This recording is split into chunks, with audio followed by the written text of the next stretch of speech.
icyo nemeza cyo yego nta muntu ujya ukora icyaha ngo acyemere kandi ikindi impano y'Imana ku byo akora ntabwo ari njye njyenyine uje kumuvuga ku itangazamakuru mubeshyera yego akarusho ejo bundi yavuze ko ndi umutwa bindya cyane yarabivuze yego ese arinda avuga ko ndi umutwa niyo mpamvu yemeza yuko njye ntahura nawe yabivuze hehe nakoze avuga kuri The Ben avuga no kuri Bruce Melody byo gutamba abana be yavuze kuri The Ben ngo kugikuzimu kwa The Ben sibyo abona kuvuga ngo nguriya mwana w'umutwa nguriya mutwa nge naryamana nawe ariko akubwira mu kiganiro birimo biragara amajwi y'amano y'Imana byivugira birimo ari hamwe nese mvuga ngo mpano y'Imana mu gihugu cy'u Rwanda ntago tukigendera ku moko yego sibyo twese turi abanyarwanda twabaye umwe by'amoko byari bya kera waba waratanze ikiguzi cy'amafaranga angana iki kugira uriya mukobwa aza guha amakuru ese uyu musore turi paterne yaba yarakwishyuye amafaranga angahe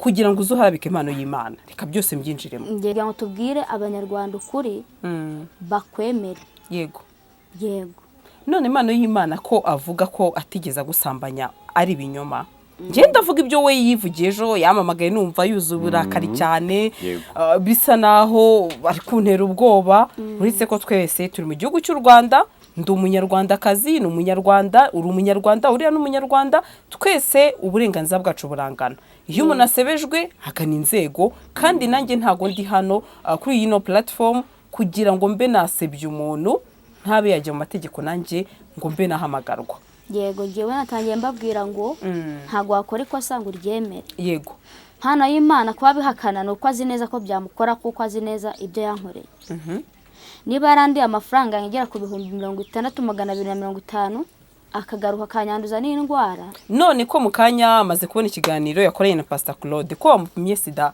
bagasanga ngo nta sida arwaye ahubwo we aribaza ati izo ndwara avuga namwanduje nizihe kandi ngewe ndi muzima yego izo ndwara zimeze bityo kandi si ubwa mbere ngiye kubivuga iyo ndwara gusa muri comment yo nsomye nsanga bamwe bavuga ko ari mburugu n'imitezi uko zimeze ni gutya yego kuko icyambere ngiye nigira n'isoni kwanza yego nta musore n'umwe narahuye nawe niwe twahuye bwa mbere niyo mpamvu rero atavuga ngo mfite undi twari twarahuye ntawe ngewe ntabwo najya kwicara ngo nshinje umuntu ikintu mugani avuga ko ntacyo duhuriyeho ngo ndi umukozi wo mu rugo ese kahakana ko twahuye kuki yamenya ko ari njye wabivuze kuki yahise ko yirukankira kumpamagara akambaza ibibazo akamenya nuko ari bunshinje n'ikiganiro kigaragara gutya kitarasohoka ngende yibaza ngo kuki twe tutaranakorana yego nditse yego icyo kiganiro cyasohokeye ku yindi atari ya paterime ahita ko amenya ko ari njye n'uyu mwari mutarakorana yego nabanje guhamagarwa na Prophete Moses uyu munsi bibaye ngombwa ko ayo majwi wenda bajya muri MTN ayo majwi koko yaboneka ko mwavuganye wowe nawe yaboneka ndetse cyane nimero Prophete Moses urayifite ndayifite yimbwira nayo ndayifite ndebe kariya Moses koko cyangwa se uyimpereze hano kugira ngo tudasebye abantu cyangwa se akazamo ngo turi guharabika umuntu biciye kuri platform zacu kuko ngiye Moses twigize gukorana ikiganiro yego nimba kuko iyo nimero ariyo ndamenya ko uyu mwana w'umukobwa bashobora kuba baravuganye yego natubwira imibare ibiri ya nyuma yego ntacyo reka dukomeze nimba imubaruyeho uyu we ibaruye kundi muntu ibaruye kundi muntu rwose ariko ino nimero nanjye nzi ko ari ya Moses nanjye ni dore kuvugana n'ejo ahubwo ejo yego rwose twaravuganye nanjye icyo gihe tujya gukorana ikiganiro ni nimero ye yego tukimara kuvugana rero na Prophete Moses yansabye kumpuza na mpano y'Imana ikindi kintu twamusaba ese wamuhamagaye mu kiganiro tukumva niba kumenya mpano y'Imana oya Prophete Moses turi live se ahita amenyana oya wamusobanurira ati ni njyewe wa mukobwa wahamagaye niba avuga kuri kumubeshyera kubera icyo yahisemo kuvuga Prophet Moses kandi hari abandi benshi wenda wa mugani wakavuze. Yego. Nanjye nicyo nibaza. Nyine nibyo natangiye mvuga.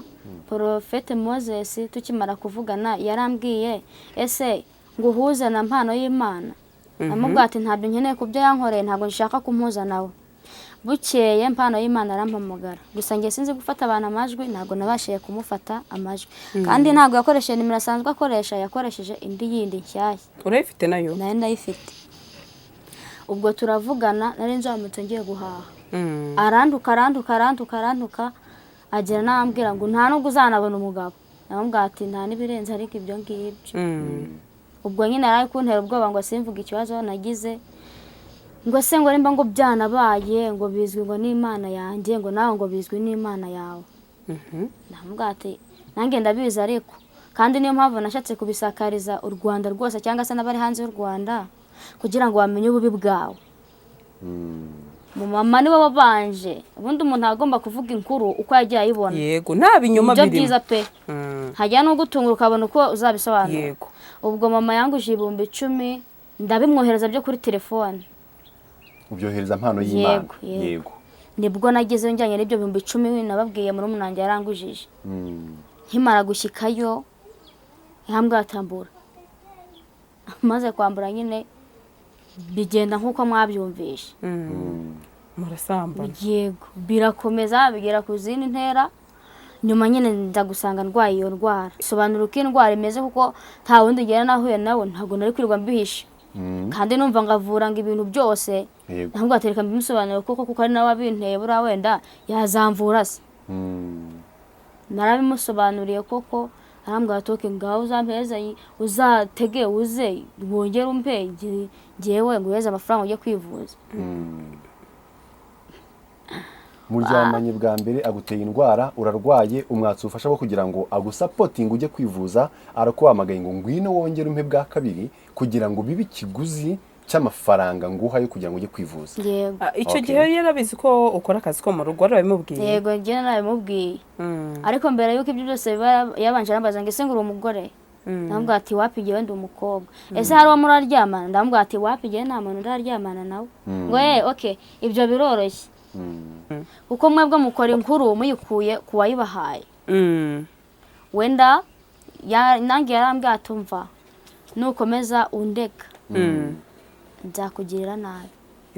Ndamubwira ati we ntabwo bamfite kubwuko ndi gukoresha ukuri. Hano Imana yarabikubwiye. Yego. Kuri telefone yawe nzakugirira nabi yego. Ndamubwira atumva we ntabwo bamfite. Uzakora icyo ushaka. Mfa kuzapfa ngewe nabwije abanyarwanda ukuri. Yego. Ngewe mfa kuzapfa nabwije abanyarwanda ukuri. Ngewe nicaye kuri kamera nzi neza ko abantu bose bazambona. Kuko naka kanya katwicaranye mama maze kumumagara mbwa ati nubwo turi abakene fata inzira uzutaye. Ibyambayeho nta kundi nabigenza usibye Imana yo kunyivurira. Kugeza amaginga twicaranye nubwo mubona ngenda ntago ndi muzima. Anita, impamvu yawe nyamukuru cyangwa intego yawe nyamukuru yatumye uza kuri social media kuba wagaragaza ko waryamanye na mpano y'Imana. Iyo mpamvu ni yihe ifatika watanga? Nje mpamvu yanjye rero. Ikindi turashaka kuhamagare mpano y'Imana. Mpano y'Imana. Yego. Kugira ngo twumve koko nimba munaziranye. Urumva Anita abantu hano hanze bavuga ngo mpano y'Imana ntago muziranye. Ngo kuko abatureba bakeneye igihamya nyakuri. Yego. Tubereka ko ibi ngibi bari kureba. Ariko gihamya se njyewe nabahaye video. Nako voice call. Reka mbanza nyirebe kuko yose nanayemejemo ariko sinanayisibye reka nyirebe cyangwa tumuhamagaze izo asanzwe akoresha ariko yambwiye ko yanayikuyeho yo iya mbere se. Yego nta kibazo muhamagaze iyo ngiyo. Okay reka duhere kuri ya yindi akunda gupostinga ku kiganiro. Okay nta kibazo nayifata muvugane. Urumva ari kutubwira ati mwerekane ibimenyetso. Kwerekana ibimenyetso niba ari kubidusaba nyirubwite ngo yiyicare hano. Ari kuvuga ati ngewe na RIB nimpamagara ndagenda gutanga amakuru. None si ibimenyetso ari kudusaba sibyo.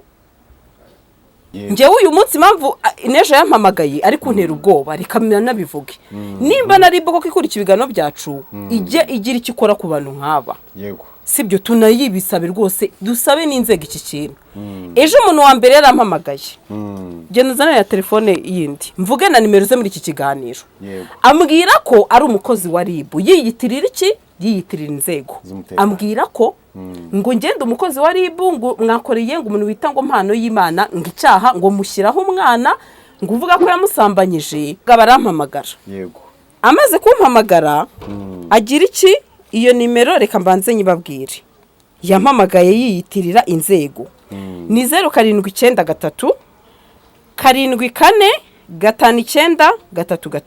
0793 74 59 uyu nguyu yampamagaye yiyita umukozi wa RIB noneho mpano y'Imana nawe barampamagaye ahita amamagara na 36 haca iminota 10 yonyine amamagaye arambwira ngo Gasaro ngo ngewe ngo ngiye kuzagukoraho ngo ikiganiro ngo ngusebya ngo nguharabika ngo ubu tujye guhangana mu gwarabikana ngo kuko wakiriye ngo umuntu uza kumvugaho yego nkibaza ese ni gute ko ushobora we kuvuga ngo ugiye kuzana umuntu ngo kubera ko nakoze ikiganiro ngaragaza ububi bwawe n'ibyo uri gukora abana b'abakobwa yego icyo ni icyambere icya kabiri hari uwo yabwiye ngo Gasaro ngewe ngiye kuzavuga ko akorana n'imyuka mibi rekana namuvuga aramubwira ngo nari mpari n'abandi bari bahari benshi natanga ingero ngo ngiye kuzajya kuri channel yo kwa Pastor Claude ngejo mu gitondo ngo munzindukire kwa Claude ngo mwanike ngo mvuge ko ngo musebye ko yansabye gukorana ngo n'imyuka mibi ngo no mu minsi mike ngo Gasaro ngarapfa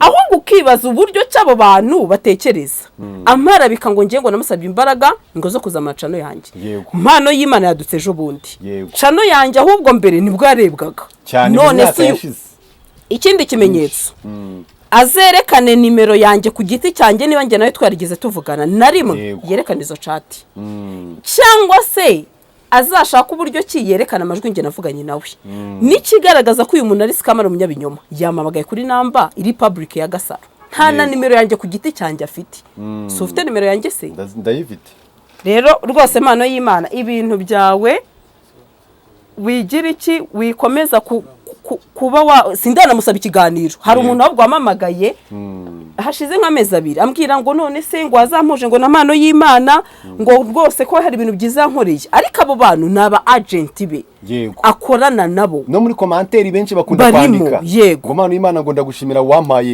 impano amakuru mfite ngiye abayigize gukorana nuko hari amafaranga abahanyuma ya kamera kayabaka abaza kwemeza ibintu byose ni scam uretse mubanze mwiyumvire namwe ikindi arabataraza channel ye ngaraza kuzamura channel yanjye wa mugani nabanza zamure channel ye umuntu uzamura channel z'abantu sibyo abafite abasabye 12400 kandi ngazamura channel ngo namusabye imbaraga zo kuzamura amashene gasa ukuri kuri uyu mugabo reka mbanze nyina aka kantu yavuze cyo ko ugakina Gasaro TV.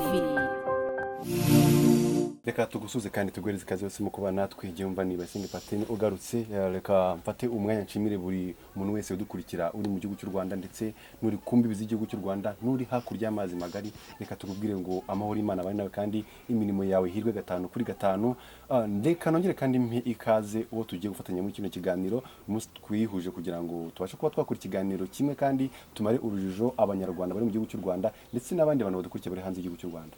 Gasaro meze neza meze neza ibintu n'amahoro ndashima Imana ndashima Imana ntabwo bakabisa pe utakurusha gusenga nakajya gutera ubwoba sibyo se nibyo rwose ya nabona urishimye cyane ndishimye nge nta kibazo mfite pe ndeka tumare n'urujijo abadukurikiye bumve ko tumeze neza ariko buretse gato maze nakiri gutumirwe kuri kamera ya Gasaro TV ndetse n'Umusambi TV murahabona umukobwa twongeye kwakira Anita Karame. Anita. Karame. Kundi ufite isoni. Ufite isoni se? Tazo mfite. Ufite isoni z'uyu musore? Kutishimye ngo reba abadukurikiye. Reba abadukurikiye tuganire wisanzure nta kibazo ibintu n'amahoro. Nta n'impamvu yo kugira ngo ugire isoni. Sibyo Anita? Cyangwa atinya umusore nkwibarize? Oya. simumenyeranye se Namutinya kuko si ubwa mbere duhuye. iyi nanjye nuko nzi ko mumenyeranye we ahubwo ejo yabonye ikiganiro twakoranye arahambwira ati uyu muntu nanjye turaziranye twaranakoranye ibintu ni amahoro nyine rero muramenyeranye wowe Yego. wari umeze neza ariko Ni neza ariko ni mu gake gake. nimo gake gakeya ubuzima Ubuzima bwo ni hatari. twagusuye rero mu rugo aho ukora nubwo atari hafi aravuga ko harimo akagendo karekare twavuye mu mujyi wa Kigali twerekeza ubwo hano ni muri Kabuga Oya ni muri Mbanda. iri muri Mbandazi ejo rero twakoranye ikiganiro ngira bamwe mbona bati nyamara wabona abari abasikama bateye uyu mukobwa ari umutekamutwe cyangwa se arushaka kwiyitirira ibyamubayeho kugira ngo abe bamenyekana nyamara beshya abatekereje icyo bababwira iki Anita Abatekereje ibyo ngibyo nababwira bakagira uko biyakira nyine mbese muri bo bakemera ibyo navuze yego kuko nje kuri kamera kugira ngo mbambane n'amatsiko. Yego. nkimara gukora kiriya kiganiro impamvu na nijoro twavuganye nkubwira nti twizere ko ibintu wavuze watangaje ari ukuri sibyo Yego. arambwira ati ngewe Gasaro ibi bintu ni ukuri nta kintu na kimwe nabeshye sibyo Yego. n'uyu munsi rero uracyemeza ko ibi bintu sibyo Yego. ari ukuri wavuze Imana y'Imana muziranye impamvu ndabigeraho kuko ejo yampamagaye ambwira ko we atakuzi nta n'ahantu mwigeze muhurira ko ahubwo wowe uri kumusebya Yego. umwandagaza Yego. Njyewe rero icyo nemeza cyo yego nta muntu ujya ukora icyaha ngo acyemere. Kandi ikindi impano y'Imana ku byo akora ntabwo ari njye njyenyine uje kumuvuga ku itangazamakuru mubeshyera. yego Akarusho ejo bundi yavuze ko ndi umutwa bindya cyane. yarabivuze Yego. Ese arinda avuga ko ndi umutwa niyo mpamvu yemeza yuko njye ntahura nawe. yabivuze hehe icyo kiganiro ndakeka yagikoranye nanjye twavuganye kuri telefone ampamagara mu gitondo nka saa 11 n'igice. Ni igihe barebe ku Musambi TV ikiganiro nakoze avuga kuri The Ben avuga no kuri Bruce Melody ngo byo gutamba abana be yavuze kuri The Ben ngo kugikuzimu kwa The Ben sibyo abona kuvuga ngo nguriya mwana w'umutwa nguriya mutwa nge naryamana nawe ariko akubwira mu kiganiro birimo biragara amajwi y'amano y'Imana byivugira birimo ari hamwe nese mvuga ngo mpano y'Imana mu gihugu cy'u Rwanda nago tukigendera ku moko yego sibyo twese turi abanyarwanda twabaye umwe byamoko byari bya kera yego okay rero mpano y'Imana niba hakana we katakuzi ndetse aho yavuze ko hari cana imwe nagize n'amatsiko nijoro ndabimubaza ndamubwira nti inshuti yanjye waba waratanze ikiguzi cy'amafaranga angana iki kugira uriya mukobwa aza guha amakuru ese uyu musore turi paterne yaba yarakwishyuye amafaranga angahe kugira ngo uzuharabike impano y'Imana reka byose mbyinjiremo. Yego ni nabyo byiza cyane kuko we avuga ko wowe wishyuwe kugira ngo ube wamusebye. Yego. yigize mikoro wasi gatoya kugira ngo okay gutyo Okay mperuka kubona ikiganiro hariho umukobwa uvuga ngo bampaye amafaranga koko ariko uyu Paterme yego icyo nemeza cyo ubundi nta nubwo ari we nta nubwo iki kiganiro hari aho cyabanje hari aho cyabanje yego gusa ntago ariko ashoboka yitwa kuri Kingdom nta kibazo hari n'icano cyabanje yego tuvugana kuri telefone n'uwo muntu uwo muntu niwe wahaye nimero Paterme kugira ngo aze dukorane ikiganiro yego icyo nagendereye kuvuga Paterme nta kiguzi yampaye yego kandi nanjye ntabyo namusabye kugira ngo ashyireho yego ubwo no kugira ngo tubwire abanyarwanda ukuri bakwemere yego yego none impano y'Imana ko avuga ko atigeze gusambanya ari binyoma ngenda avuga ibyo we yivugiye ejo yamamagaye numva yuzuye uburakari cyane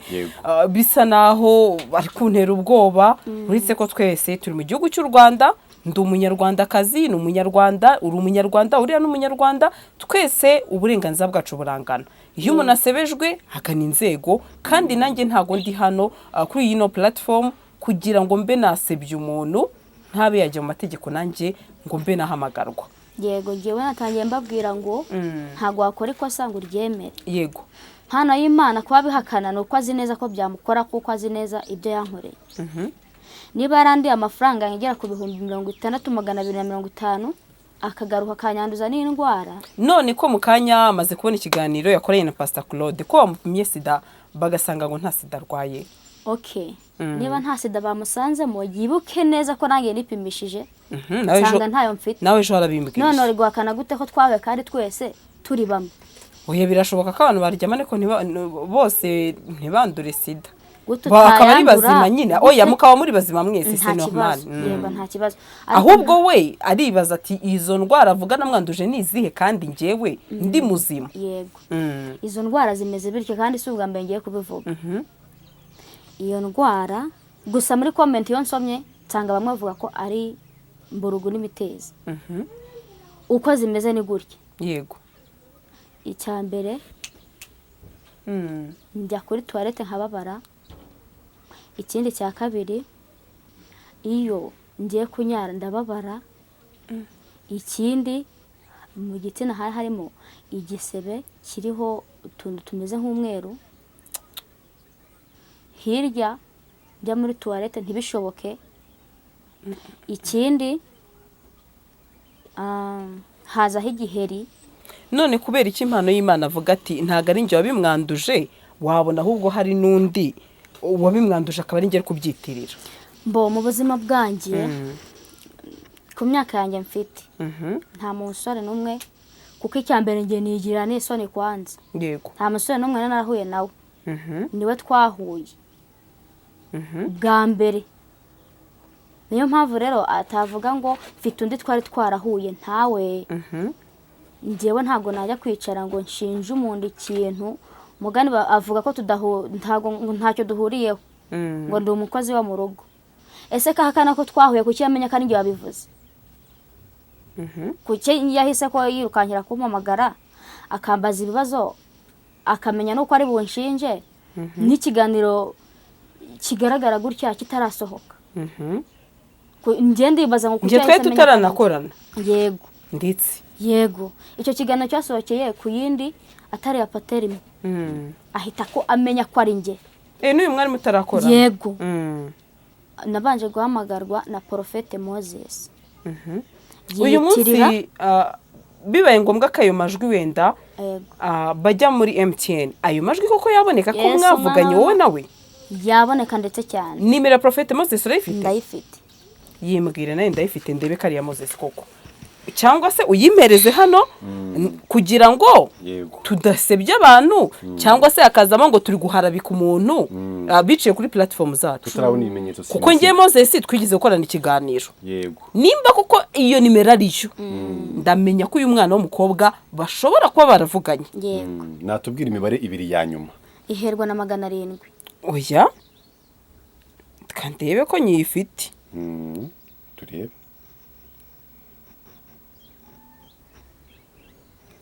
heza dore ngiyo yanditseho pa. yanditseho pa. yego oya ino nimero niyo. nanjye dore ngiye ndayifite. aho 702 ngiye hano. niyo ni ya reka tuyivuge. reka tunayirebe kuri momo nta kibazo. yego wenda biranashoboka ko njyewe twakoranye ikiganiro n'uyu mu Prophete. iyi nimero wayivuze kugira ngo ko n'ubundi abantu batagira ngo kubera ko turi muri social media kandi urumva kuvugira umuntu nimero ku karubanda. okay reka turamaze nayo kuri none sinzi.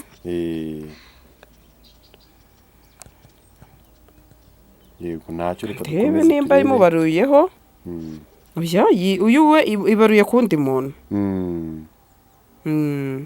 ibaruye kundi muntu rwose. ariko ino nimero nanjye nzi ko ari ya Moses. nanjye ni dore no kuvugana n'ejo ahubwo. ejo yego rwose twaravuganye nanjye icyo gihe tujya gukorana ikiganiro ni nimero ye. yego okay tukimara kuvugana rero na Prophete Moses yansabye kumpuza na mpano y'Imana. ikindi kintu twamusaba ese wamuhamagaye mu kiganiro tukumva niba kumenya. mpano y'Imana. oya Prophet Moses turi live se yego ahita amenyana wowe wamusobanurira ati ni njye wa Wa mukobwa mukobwa. wahamagaye umubwira ngo ndashaka ko wampuzana Kahise impano amupa. y'Imana asa agukupa Yego. noneho reka tuguhe indi nimero nibyo asanzwe atazi zacu akoresha iyi telefone ivuga cyane iyihe nimero ye ntayo afite yanjye hari indi nyine mfite njyewe atazi ya Moses oya yanjye okay, aba ariyo nta kibazo amuhamagaza bose ntabikeka Byakunda? nta kibazo byakunda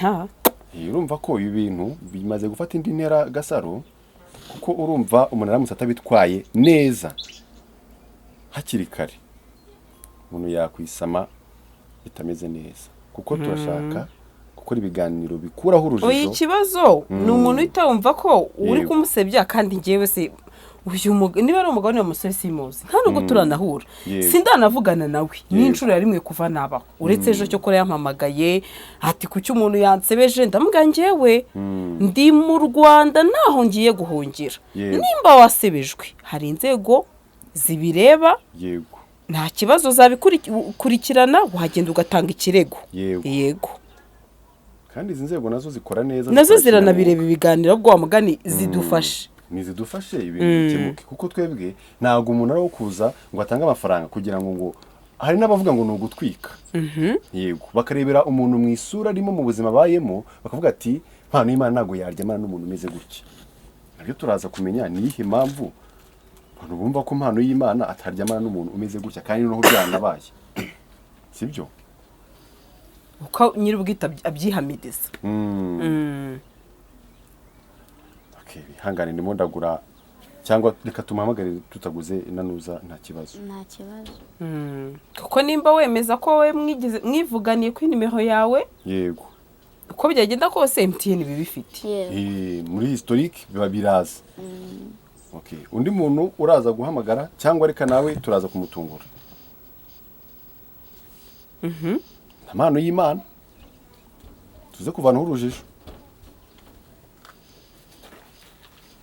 ariko nanone niyo umuntu yaharabitswe atanga ikirego yego uyu munsi ntekereza ko nimba hari umuntu uri guharabika amano y'Imana yakabaye kuba arega uyu mukobwa akamuregana na platform njyewe nta kibazo mfite ahubwo tukibaza kubera iki atari kujya gutanga ikirego ko twebwe turi kumuharabika muhamagare nimuhereze nta kibazo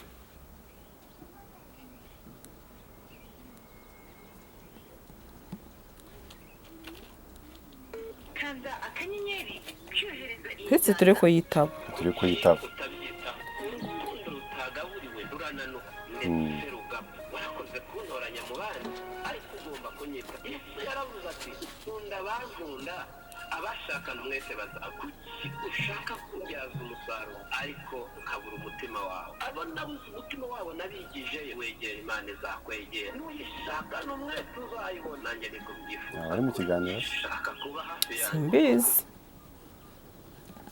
ivuyeho kanongere mpamagare none bwa kabiri turebe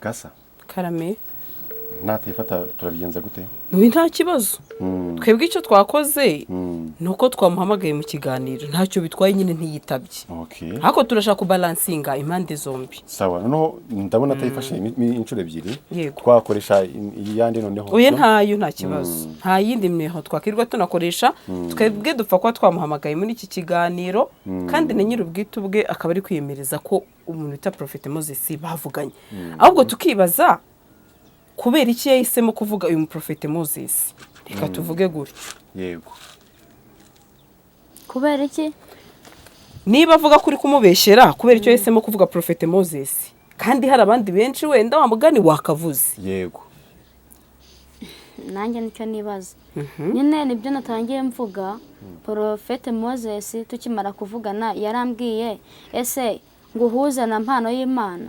Namubwira ati ntabyo nkeneye ku byo yankoreye, ntabwo nshaka kumpuza nawe. Bukeye mpano y'Imana arampamagara, gusa ngiye sinzi gufata abantu amajwi, ntabwo nabashije kumufata amajwi. Kandi ntabwo yakoresheje nimero asanzwe akoresha, yakoresheje indi yindi nshyashya. urayifite nayo? Nari ndayifite.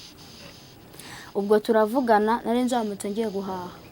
Arantuka agera n'ambwira ngo nta nubwo uzanabona umugabo. Namubwira ati nta n'ibirenze ariko ibyo ngibyo. Ubwo nyine ari kuntera ubwoba ngo simvuga ikibazo nagize, ngo se ngo nimba ngo byanabaye ngo bizwi ngo n'Imana yanjye, ngo nawe ngo bizwi n'Imana yawe. Namubwira ati nanjye ndabizi ariko kandi niyo mpamvu nashatse kubisakariza u Rwanda rwose cyangwa se n'abari hanze y'u Rwanda kugira ngo bamenye ububi bwawe. Ese ubundi waguhuje na mpano y'Imana ni iki cyawe kari cy'abantu banibajije? Ni inshuti yawe, mwahuriye he, mwamenyanye gute? Uwo mukobwa ukuntu twamenyanye ni umuhungu wabanje kuntereta. Ndamwanga. Avugisha n'ukuri? Yego. Twibwirire nta kibazo. Okay, maze kumwanga yiteretera uwo mukobwa. Yego. Noneho umukobwa tuba inshuti. Tumaze kwibera inshuti, urumva nyine twatugeze ku zindi nzego, abona ubukene mbayemo muganiriza ubuzima bwanjye.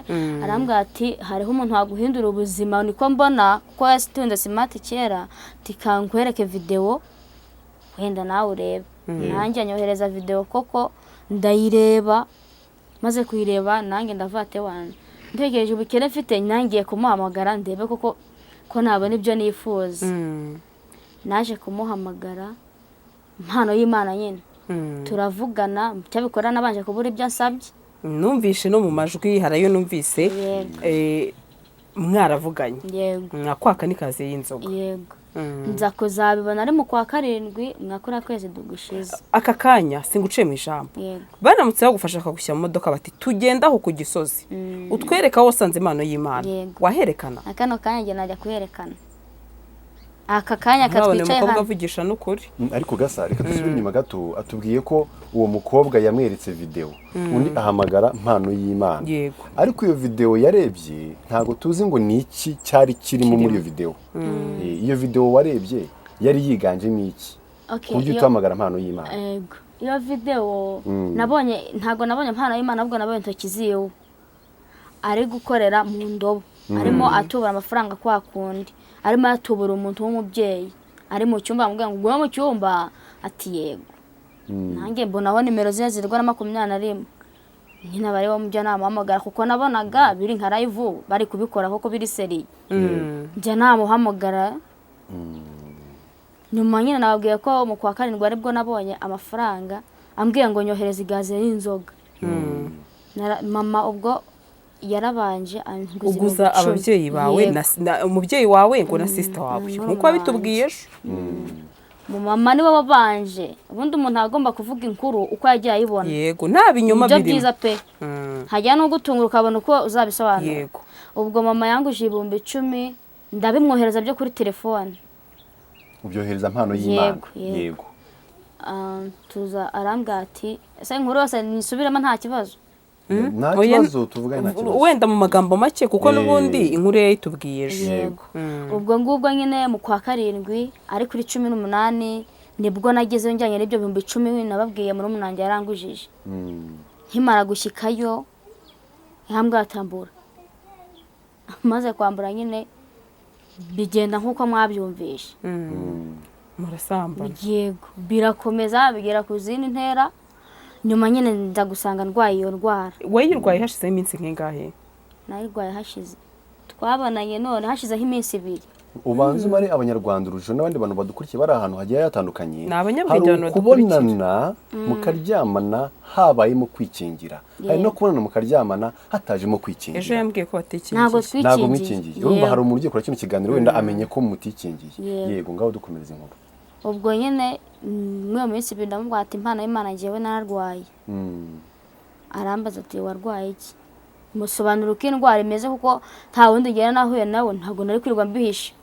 Kandi numva ngavura ngo ibintu byose. Ntabwo atereka mbimusobanura kuko ari nawe abinteye bura wenda yazamvura se. Narabimusobanuriye koko arambwira ati "Okay, ngaho uzampeza uzatege uze wongere umpe njyewe nguheze amafaranga ujye kwivuza." muryamanye bwa mbere aguteye indwara urarwaye umwatsi ufasha bwo kugira ngo agusapotinga ujye kwivuza arakuhamagaye ngo ngwino wongere umpe bwa kabiri kugira ngo bibe ikiguzi cy'amafaranga nguha yo kugira ngo ujye kwivuza. yego icyo gihe yari yarabizi ko ukora akazi ko mu rugo warabimubwiye? yego njye nabimubwiye ariko mbere y'uko ibyo byose biba yabanje arambaza ngo ese ngura umugore ndamubwira ati wapigiye wenda umukobwa ese hari uwo muraryamana ndamubwira ati wapigiye nta muntu uraryamana nawe ngo okay ibyo biroroshye ngo wenda ariyo mpamvu yatumye nyine akora ibyo byose nanjye sinzi. yego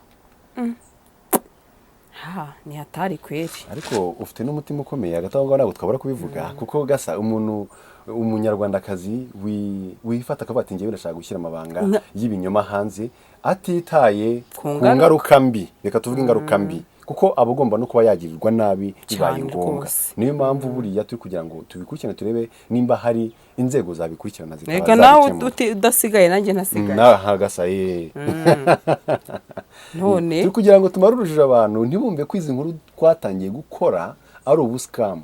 Urumva hari video ese unascaminga gute asebye umuntu? Nta scam turimo, ntago wava muri Kigali hari inkuru nyinshi nguje mu ntara gushaka gukora inkuru ya scam. ngiye hari ikintu nibaza cyo n'abantu banagisobanukirwe. mwebwe yababajije ubusa kuko mwebwe mukora inkuru muyikuye kuwayibahaye. wenda nange yarambwiye atumva nukomeza undeka nzakugirira nabi. ndamubwira ati we ntabwo bamfite kubwuko ndi gukoresha ukuri. hano Imana yarabikubwiye. yego ngo nzakugirira nabi. yego ndamubwira ati umva we ntabwo bamfite uzakora icyo ushaka mpfa kuzapfa njyewe nabwije abanyarwanda ukuri. yego njyewe mpfa kuzapfa nabwije abanyarwanda ukuri. njyewe nicaye kuri kamera nzi neza ko abantu bose bazambona kuko n'aka kanya katwicaranye mama maze kumumagara mbwa ati nubwo turi abakene fata inzira uzutaye kubw'ibintu ndi kubona afata inzira uzutaye. ariko nanjye nkibaza se ninjya mu rugo nzahabona iki? ubwo urumva nabwo kubisobanura n'umubyeyi abibonye nta simata agira abiboneye kuza abana ati ngwino urebe bikakugora cyane nyine ariko ukiyakira ukavuga ati nta n'ibirenze nyine tu ibyambayeho nta kundi nabigenza usibye Imana yo kunyivurira. kugeza amagingo twicaranye nubwo mubona ngenda ntago ndi muzima.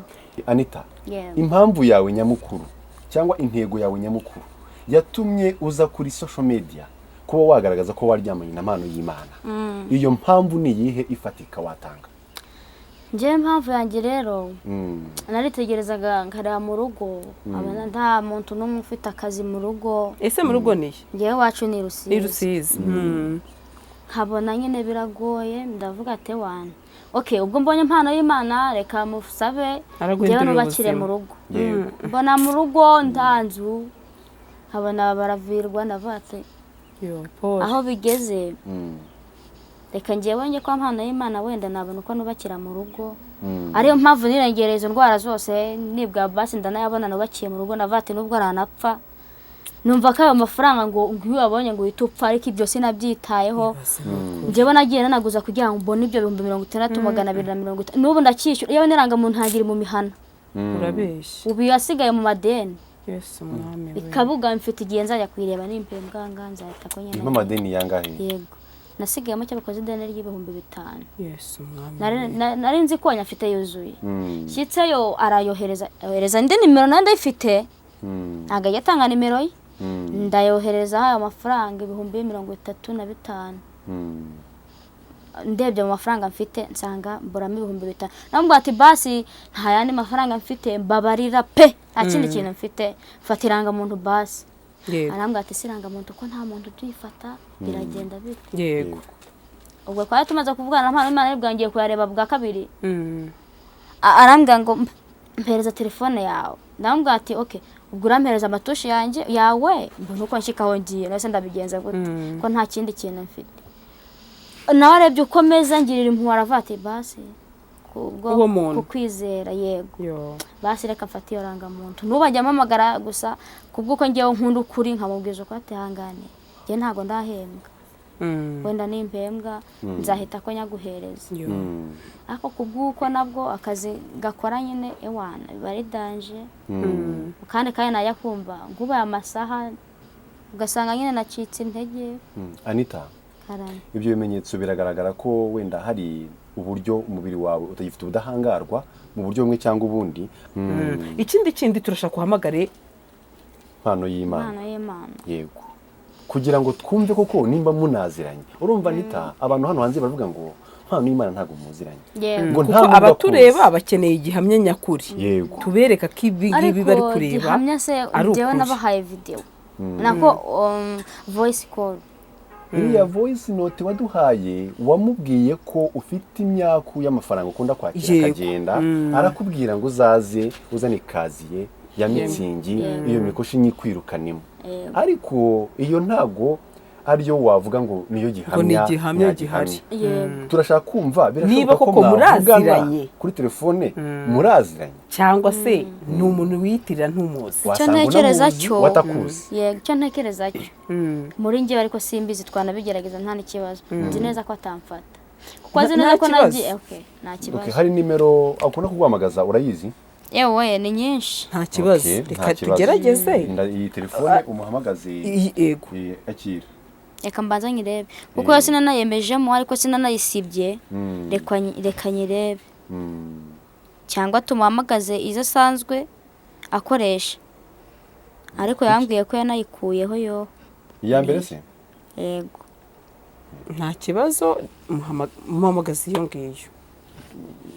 Okay.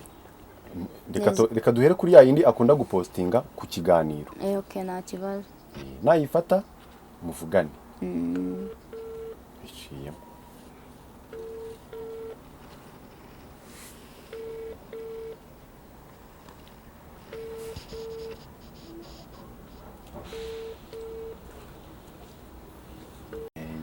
Gucamo. Yego. Ntabwo arayifata.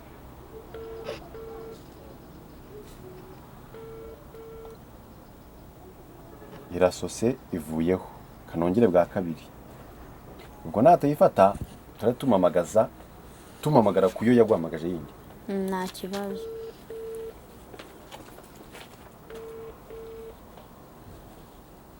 kugira twemere ko ari ukuri wamubwira ati ese wampaye amafaranga nkajya kwivuza kuzi ko ari wowe. Yego. wanyanduje ko nazongera wenda kukuvuga. Yego, sibyo? Nta kibazo. Okay.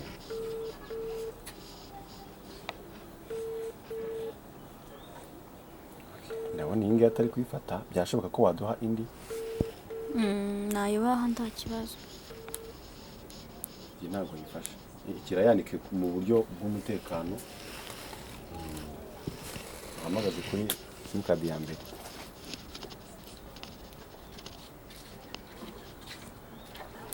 Iyi ngiyi igiyemo ibintu kandi sinashobora kubikuramo. Ibi ngibi? Yakira.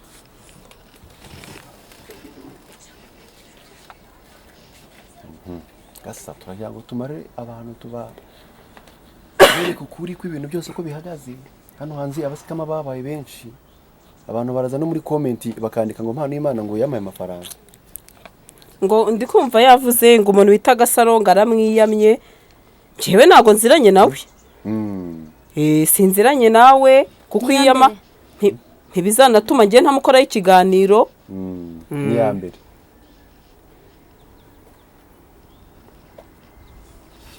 Bana kiro payensi.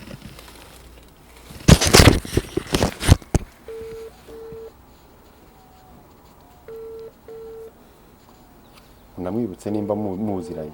Mubaze se kuko twararyamanye sibyo? Nayifata ndayimubaza.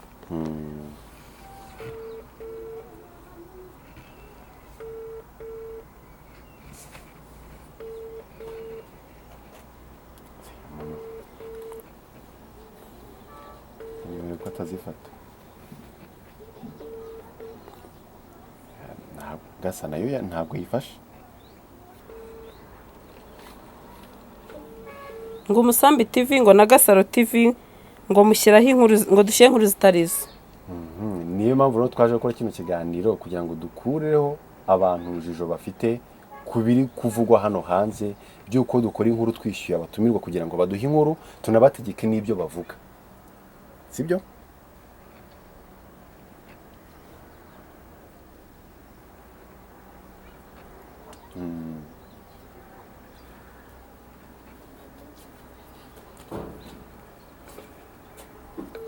Nta yindi nimero ifite? izindi ni zimwe zihora ahora ashyiraho.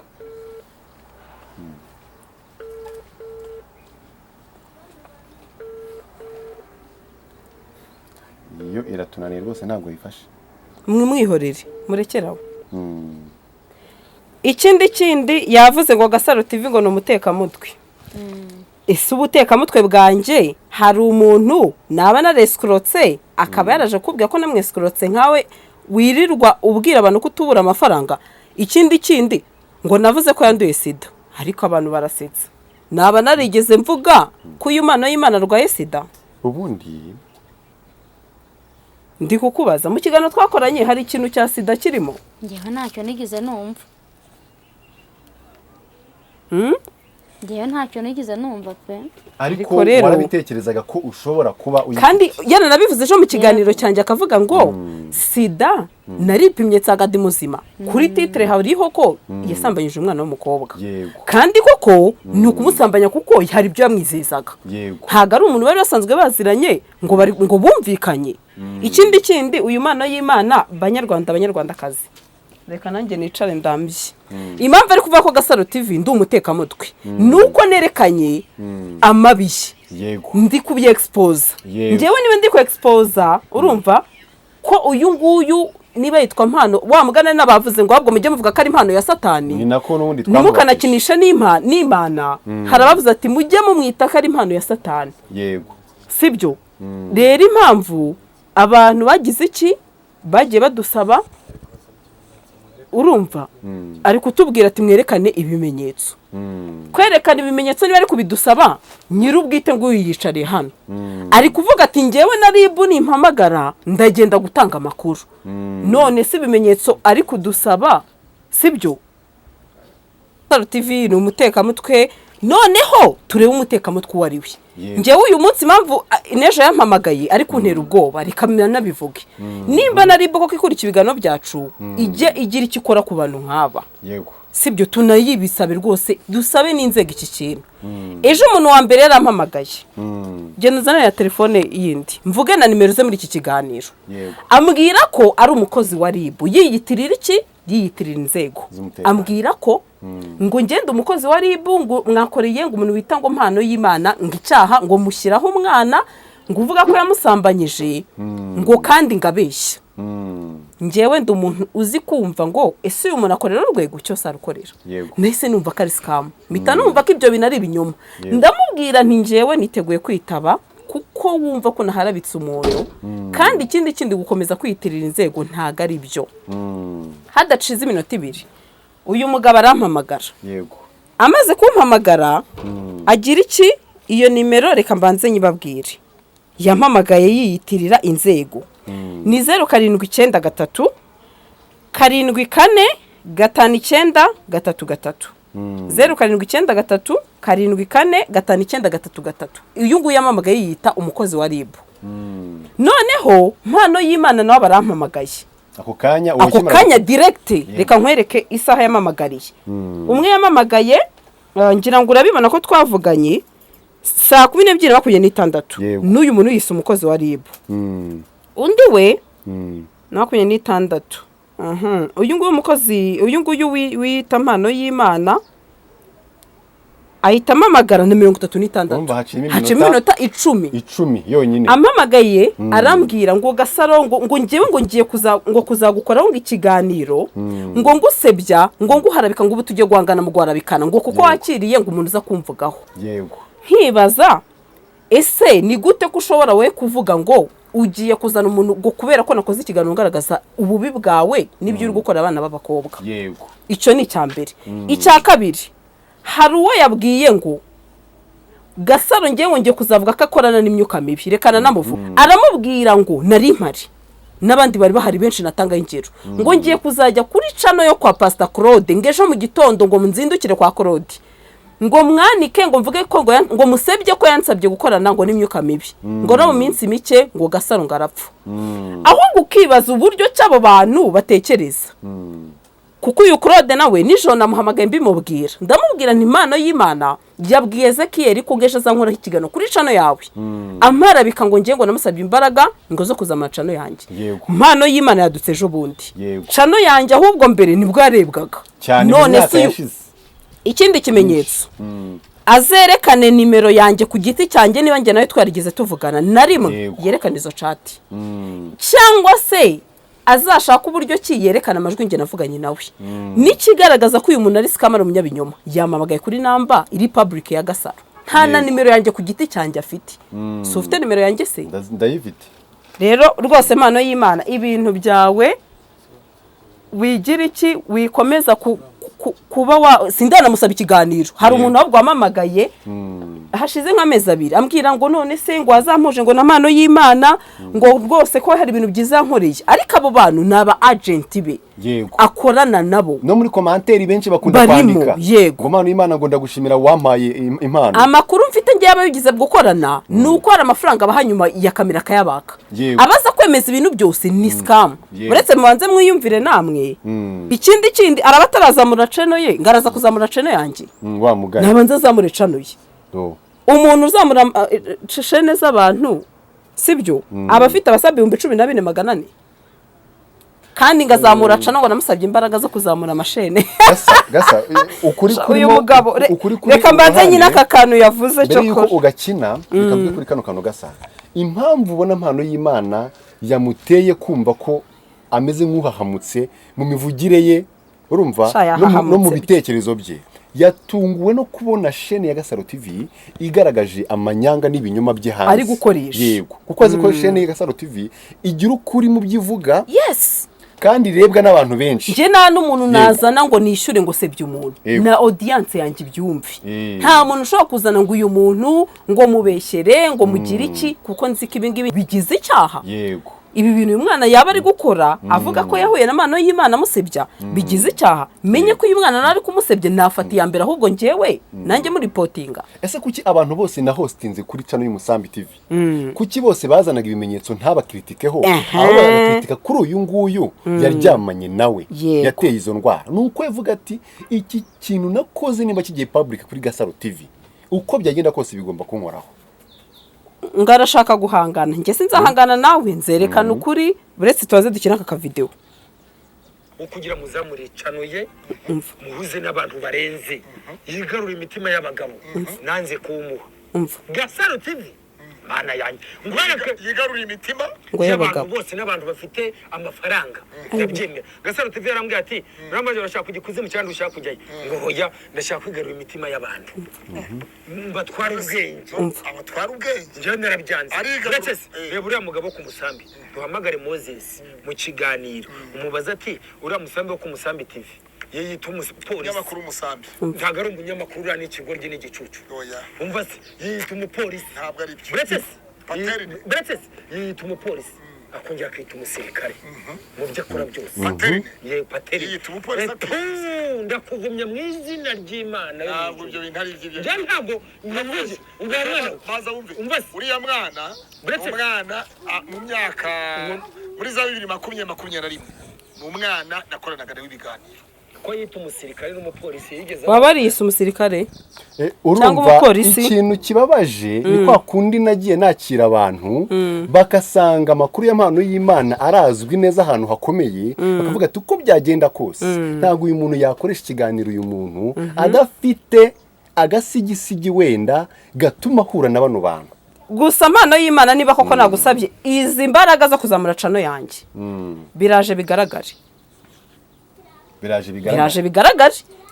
noneho dukura ibintu mu magambo tubishyire mu bikorwa kuko ibi ngibi ni ukunyangiriza izina Kandi reka byakugoye tubikure mu kunyuba. yes ryangoye noneho nkanibaza nk'uyu nguyu Pastor Claude nawe uhostinga umuntu ntaguhamagara kubwira ati ese koko byaba ari ukuri umuntu bita amano y'Imana wamusabye izo mbaraga zo kwigarura imitima y'abantu shamano y'Imana we uri flop uri umwesro uri umutekamutwe rwose ntago nagusaba izo mbaraga kuko nzi neza ko ibyo ukora byose ari ubutekamutwe.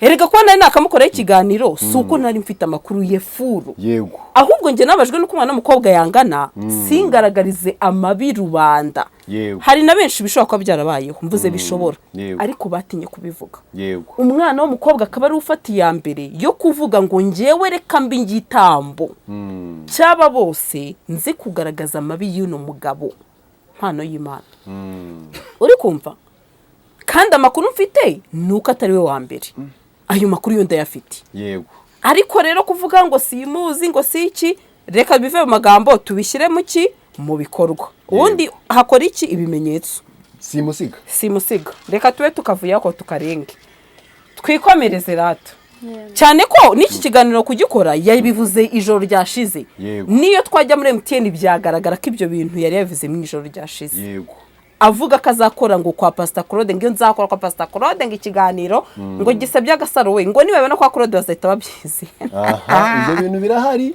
nimero byavugiweho birahari amajwi muri MTN birahari niyo Ezekiel atagaragaza ukuri ngo ayatange hari abantu navuga bagera muri 3 bari bahari uno mano y'Imana bivuga uya sina ngombwa nabo batanga na MTN irahari MTN kuba yazana amajwi ni ibintu byoroshye ahubwo reka dusoze ikiganiro ngo niyitirira ngo umupolisi ngo n'umusirikare ugazambwiraho nabyitiriye nimba wa mugani icyo nacyo nicyaherega kwitirira inzego ashobora nabyo gusanga we paterne ubihaniwe nimba ko kari byo mwitiriye ngo n'umupolisi kandi umusirikare ni nk'uyu nguyu w'umuribu nyine ijoro ryashize waduhamagaye nicyo dushaka rero guca agasuzuguro k'ibinyoma biri hano hanze bikorwa ku mbuga nkoranyambaga kuko bimaze kuba too much yego dusoze ikiganiro hari ikindi wakongeraho wabwira abantu ikindi nyine nakongeraho nuko n'abandi nyine bamwirinda kuko buriya bafunze Kazungu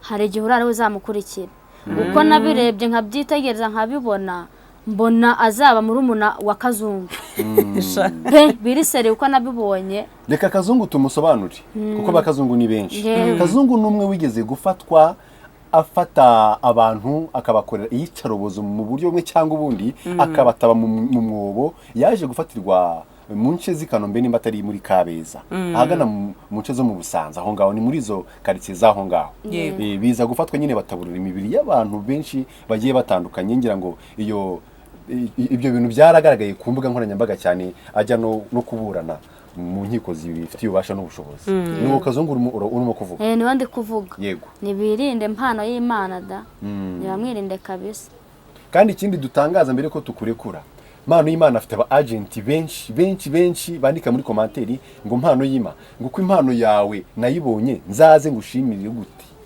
nawe ubireba ukavuga ngo impano y'Imana kuko ibintu akora ari ibyanya byo ntago watigeze ko umuntu ari umutubuzi uri kubona kuri kamera agaragaza amafaranga ntago abantu bazi ikisha inyuma ya zira kamera agaragaza amafaranga yego kandi impano y'Imana rwose tukubwire neza dutuje turi mu gihugu cy'umutekano turi mu Rwanda rw'abanyarwanda twese turi umwe nta ubwoko bwacu nuko turi umunyarwanda nta kindi yego icyo kintu cy'amoko cyo rwose ushatse wanakireka amazi atararenga inkombe exactly hari umunsi wa Claude twa uw'amahoro Laurence ngo mwibuke kuri ya mukobwa yavuze ko yamwanduje indwara ariko ntayo yavuze yego nta ndwara yigeze avuga uyu mwana w'umukobwa kari sida njye nubwo navuga ngo yamwanduje sida maybe ko yabivuze ngo nshobore kuba nyirwaye kandi nta n'ikibazo cyaba kiri umwana w'umukobwa agaragaje ibimenyetso by'indwara ikomeye kandi yaranabivuze ko yipimisha agasanga ntayarwaye ibi byose rero amakuru